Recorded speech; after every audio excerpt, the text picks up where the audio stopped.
Hi beautiful people, welcome back to the channel. I'm Jimmy from the Webonaut and this is the Advent Calendar Tricks for Bricks. A little tip per day to give you superpowers in Bricks Builder. Let's celebrate and see what today has to offer.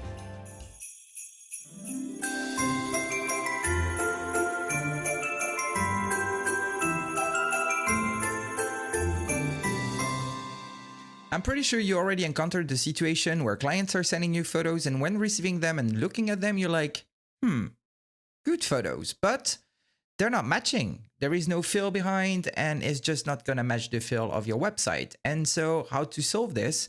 Well, today I'm gonna show you 4 effects that you can apply on photos to unify this fill in between the photos and have a better design for your clients.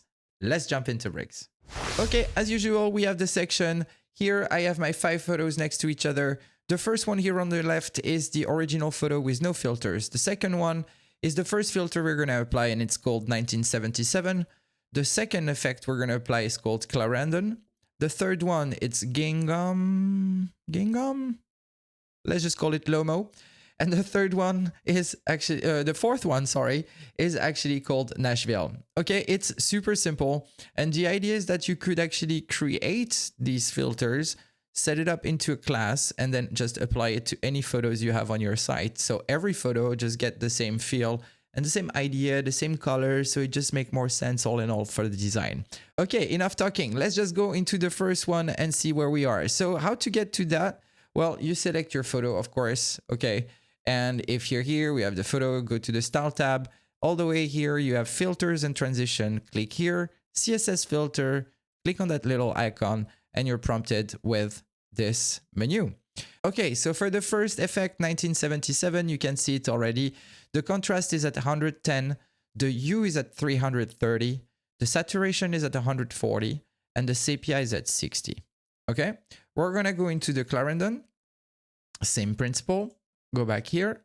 Then we have the brightness at 95, the contrast at 120, the hue at 20, and the saturation at 130.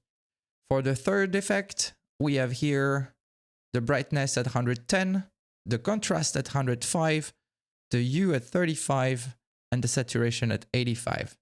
And last but not least, for the Nashville effect, we have the brightness at 105, the contrast at 130, the hue at 345, and the sepia at 20. Those are very simple. Of course, you can create your own. Look, let's go to the original one. We could just put the contrast, or actually we do not want any saturation. We're just gonna put it as a grayscale. And then we can just up the contrast, up the brightness a little bit, make it like this, invert. Well, not really, maybe, oh, actually, well, no, that's a weird sushi. I would not want that one. But you could play with this style, you know what I mean.